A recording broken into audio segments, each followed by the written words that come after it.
नमस्कार, बहुत स्वागत आपका। मैं हूं सूर्या त्रिपाठी और आप देख रहे हैं भारत एक्सप्रेस। हमारी खास पेशकश हिंडनबर्ग का हिडन एजेंडा।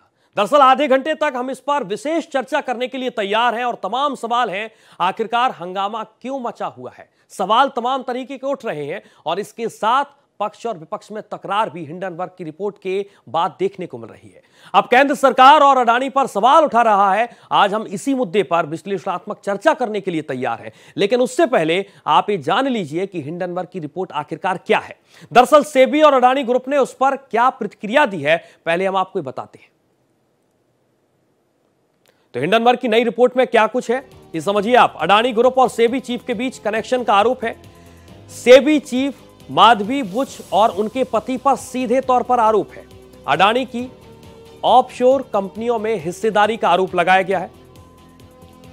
माधवी बुच और उनके पति पर हिस्सेदारी का आरोप लगाया गया है। तो ये तमाम तरीके के आरोप हैं जो माधवी बुच और उनके पति पर हिस्सेदारी को लेकर लग रहे हैं। हिंडनबर्ग की नई रिपोर्ट में एक के बाद एक खुलासे हो रहे हैं, जिस पर राजनीति भी अब शुरू हो गई है। लेकिन सवाल बहुत ज्यादा बड़े इसलिए भी हैं क्योंकि ये मामला सेबी से जुड़ा हुआ है। हिंडनबर्ग की नई रिपोर्ट में माधवी बुच और उनके पति पर हिस्सेदारी का आरोप है। आरोप दुर्भाग्यपूर्ण है।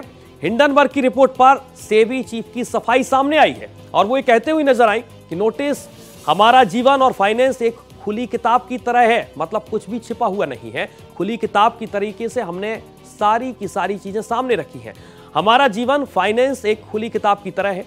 नोटिस का जवाब देने की जगह चरित्र हनन की कोशिश यहां पर की गई है। हमारा जीवन और फाइनेंस एक खुली किताब की तरह, तमाम तरीके की बातें यहां पर माधवी बुच की तरफ से की गई हैं। हिंडनबर्ग की रिपोर्ट पर सेबी चीफ यानी कि माधवी बुच यहां पर तमाम तरीके से सफाई देती हुई नजर आई। नोटिस का जवाब देने पर हमारा जीवन और फाइनेंस एक खुली किताब की तरह है। हिंडनबर्ग रिपोर्ट पर अडानी ग्रुप का क्या कुछ बयान है, पहले आप समझिए। रिपोर्ट में लगाए आरोप दुर्भावनापूर्ण है, तथ्यों को तोड़ और मरोड़कर पेश किया गया। हम आरोपों को खारिज करते हैं।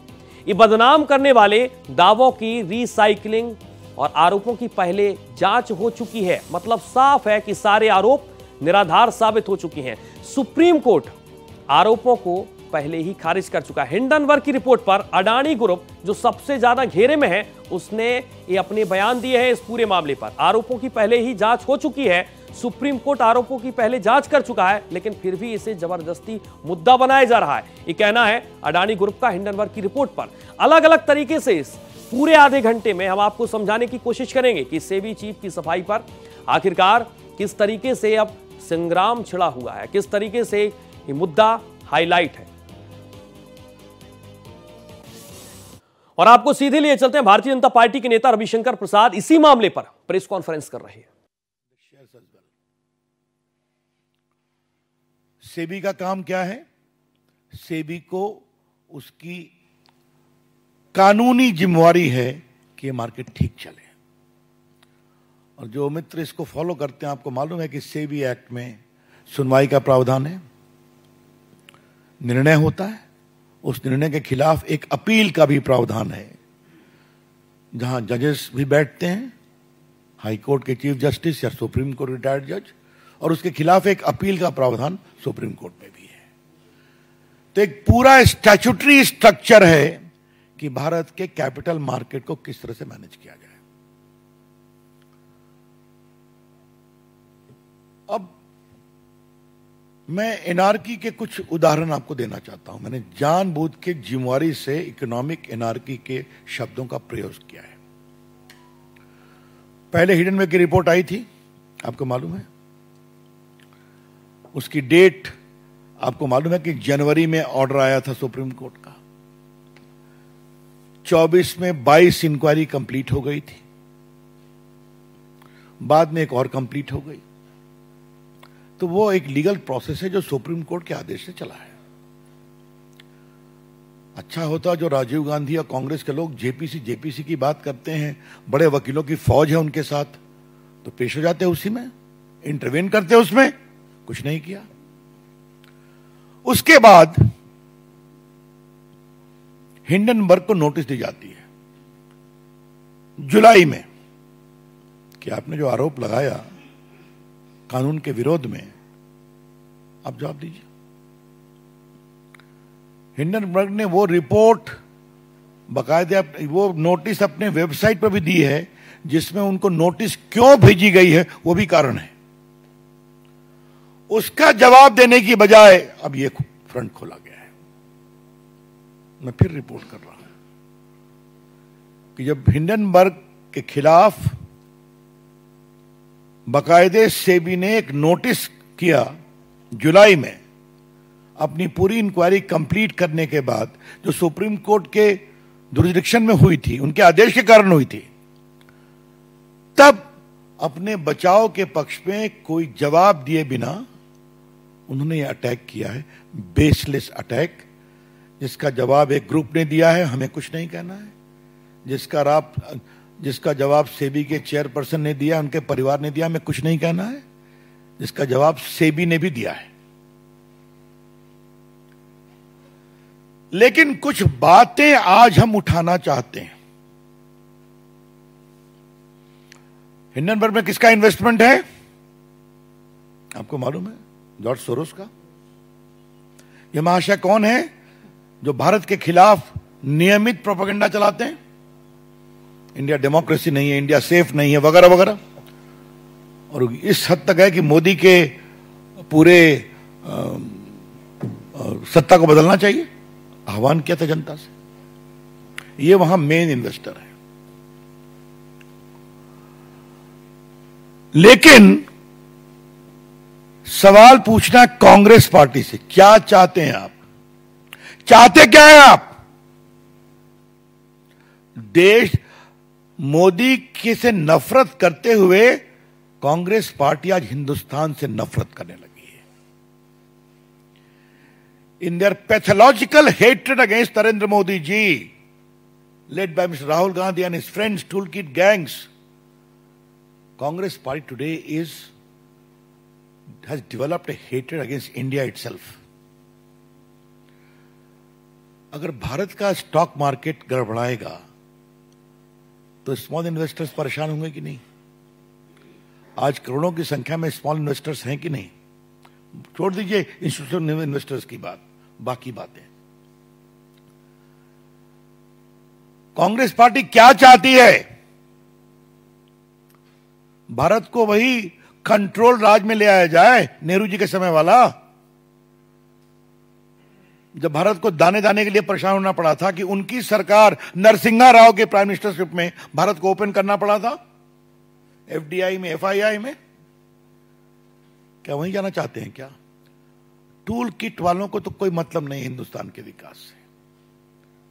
उनके लिए उनको तो हम जवाब देते हैं और देते रहेंगे, वो कभी सफल नहीं होंगे। लेकिन कांग्रेस पार्टी को क्या हो गया है?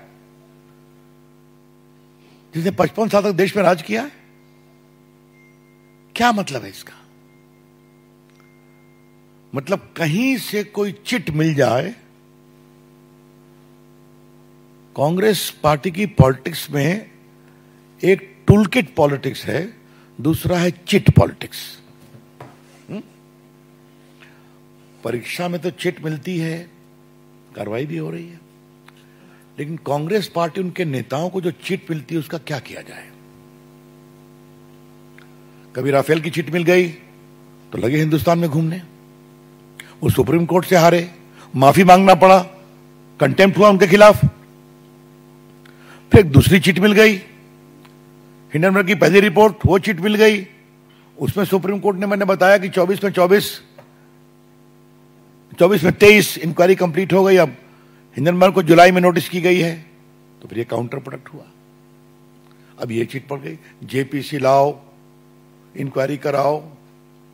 मतलब भारत के पूरे स्टॉक मार्केट को क्रैश कराओ, छोटे इन्वेस्टर्स के पूंजी निवेश को समाप्त कराओ, भारत में कोई आर्थिक निवेश न हो विदेश का, एफआईआई और एफडीआई, वो सबको रोको।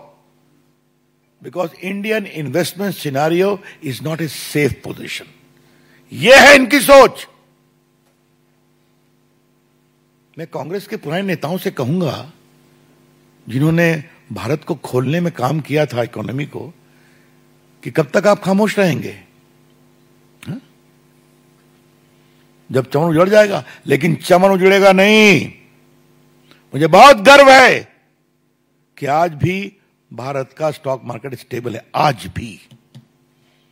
पिछली बार तो जब ये हुआ तो 2 दिन में रिकवर कर गया, और सुप्रीम कोर्ट की इंक्वायरी आई तो और रिकवर कर गया। लगता है भारत के स्टॉक इन्वेस्टर्स हिंडनबर्ग और कांग्रेस के मिलीभगत को समझ गए हैं, इसलिए आज भी कोई गड़बड़ नहीं है। सेबी चीफ की सफाई को आपने पहले सुना, और अब हम आपको बता दें कि हिंडनबर्ग का पलटवार सेबी चीफ का सफाई पर क्या कुछ है। हिंडनबर्ग ने बुच के जवाब पर तमाम तरीके के सवाल खड़े किए हैं। बुच का जवाब निवेश की सार्वजनिक पुष्टि है, हिंडनबर्ग ने कहा है। बुच ने हिंडनबर्ग के आरोपों को निराधार बताया था। अडानी की कंपनी में बुच की हिस्सेदारी है। हिंडनबर्ग की रिपोर्ट बार बार इस बात की ओर इशारा कर रही है कि अडानी की कंपनी में बुच की हिस्सेदारी है, और ये तमाम तरीके के सवाल खड़े यहां पर हिंडनबर्ग की रिपोर्ट में हो रहे हैं। हिंडनबर्ग ने बुच के जवाब पर कई सवाल खड़े किए और इस बात का भी जिक्र किया कि अडानी की कंपनी में बुच की हिस्सेदारी है।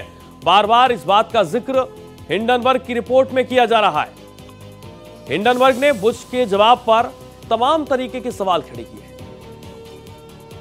और अभी मामला लगातार बढ़ता जा रहा है, और अब इतना मामला बढ़ चुका है कि उस पर सियासत होना लाजमी है। वैसे भी कांग्रेस और खास तौर पर कांग्रेस नेता राहुल गांधी के निशाने पर अडानी रहते हैं, और इस मुद्दे पर नेता प्रतिपक्ष राहुल गांधी ने अपनी राय रखी। उनके निशाने पर अडानी के बहाने केंद्र सरकार भी रही। सुनिए आखिरकार क्या कुछ कहा कांग्रेस नेता राहुल गांधी ने।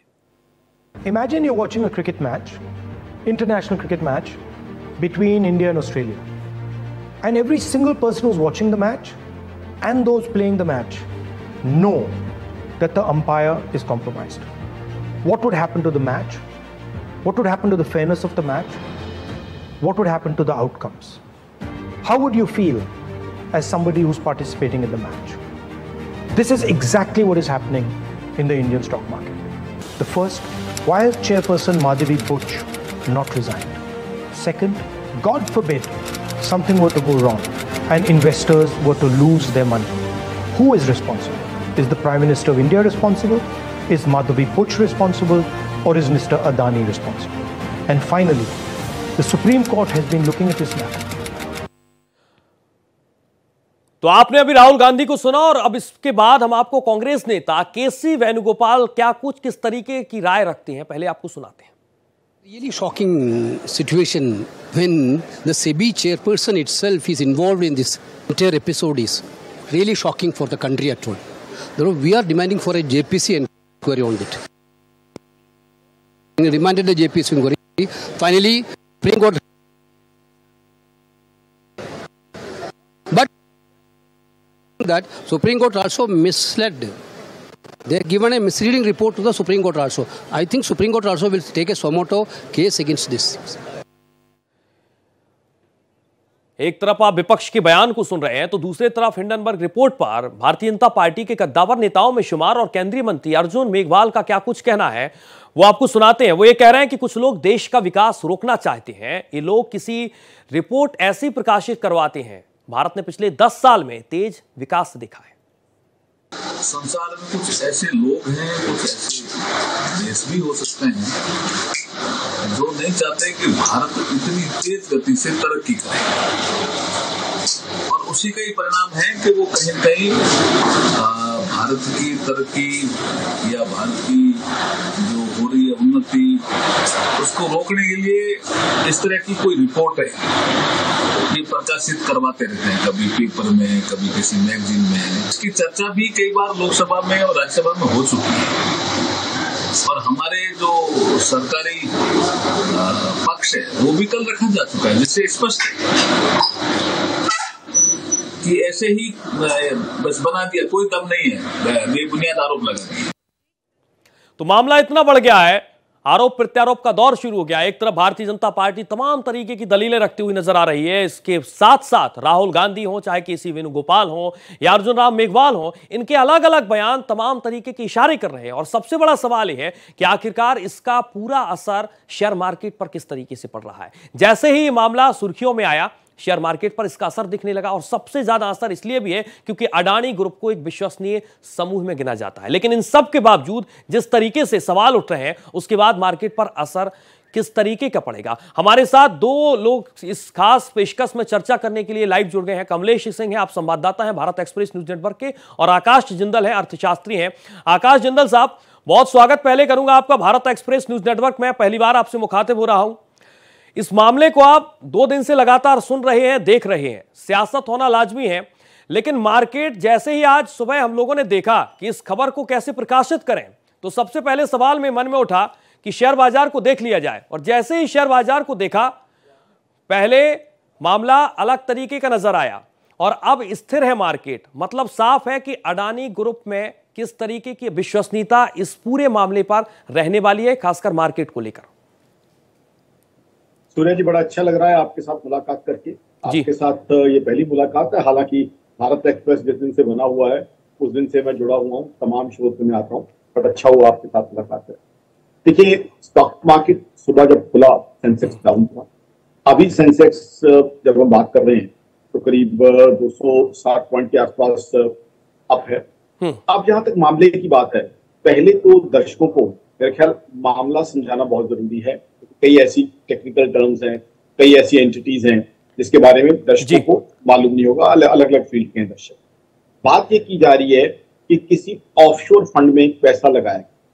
सबसे पहले तो मैडम माधवी का बता दूं, सेबी की चेयरपर्सन है, बहुत अच्छी सेबी चेयरपर्सन किया है, बहुत उनकी रिस्पेक्ट है, काफी अच्छे डिसीजन दिए उन्होंने सेबी के लिए, और एक बहुत इज्जतदार और रिस्पेक्टेबल नाम है। अब एक ऑफशोर फंड में पैसा लगाया है। ऑफशोर फंड क्या करता है? ऑफशोर फंड लोगों से पैसे इकट्ठे करके इन्वेस्ट करता है। एक तरीके से आप उसे म्यूचुअल फंड की बात करते हैं। अब उन्होंने एक म्यूचुअल फंड में पैसा लगाया है, वो भी तब लगाया है जब वो सेबी में नहीं थी, प्राइवेट इंडिविजुअल थी, तो उसमें पैसा लगाया है। अब सारा हिंदुस्तान म्यूचुअल फंड में पैसा लगाता है। मैं खुद पिछले 30-32 साल से म्यूचुअल फंड पे पैसा लगाता आया हूँ जी। उसी किसी फंड में पैसा लगाना, उसमें कई चीजें होती है। फंड में पैसा लगाते हैं, कई बार व्यक्ति किसी फंड मैनेजर की रेपुटेशन, उनकी एनालिटिकल एबिलिटी, उनकी एबिलिटी को देख के लगाता है। कई बार इकोनॉमी के ऊपर कॉल ली जाती है, कई बार किसी स्पेसिफिक इंडस्ट्री को देखते हुए कॉल ली जाती है। तो अब अगर किसी फंड में कोई पैसा लगाता है तो उसमें फंड में पैसा लगाने में क्या गलत बात हुई, मुझे जो है, मेरा 32-33 साल का तजुर्बा हो गया, मुझे नहीं समझ आ रही। हिंडनबर्ग अपनी तरफ से एलिगेशन लगा रहे हैं, लेकिन होता क्या है, हमेशा जो भी व्यक्ति एलिगेशन लगाता है, एलिगेशन को सब्सटेंशिएट करना उसी की ड्यूटी होती है। तो कम से कम वो बताएं तो सही, इसमें क्या गलत है। किसी ऑफशोर फंड में कोई पैसा लगाता है, आज हिंदुस्तान का एक बहुत बड़ा हिस्सा म्यूचुअल फंड में पैसा लगाता है। ठीक है, मैं आपके जवाब से ही एक सवाल निकालता हूं। आकाश जिंदल साहब, आप कह रहे हैं कि म्यूचुअल फंड या निवेश करना कहां तक गलत है, जो मोटा मोटी आपकी बात से मैं समझ पा रहा हूं। लेकिन सबसे बड़ा सवाल जो हिंडनबर्ग उठा रहा है, उसका एक कहना है कि एक साजिश रची गई और उस साजिश के साथ यहां पर माधवी बुच को इन्वॉल्व किया गया और फिर बाद में हटाने की कोशिश की गई। क्या एक साजिश है जो हिंडनबर्ग की मोटा मोटी बात निकलकर सामने आ रही है? अगर हिंडनबर्ग ऐसा कुछ कह रहा है, हाँ, तो उसके लिए एविडेंस और प्रूफ कौन लेके आएगा? जो कोई एलिगेशन लगाता है, अगर वो कोई ऐसा एलिगेशन लगा रहे हैं तो उसकी एविडेंस और प्रूफ तो लाए ना। अब मुझे बताइए, मैं आपसे पूछता हूँ जी, आज तक जो है सभी एंकर मुझसे सवाल पूछते हैं, मैं आज आपसे पूछ रहा हूँ, म्यूचुअल फंड में पैसा लगाना कौन सा गलत काम है? इसमें क्या साजिश है? मैं खुद 32-33 साल से म्यूचुअल फंड में पैसा लगाता हूँ जी। आज जितने भी एम्प्लॉयज आईटी सेक्टर में ज्वाइन करते हैं, ज्यादातर म्यूचुअल फंड में पैसा लगाते हैं।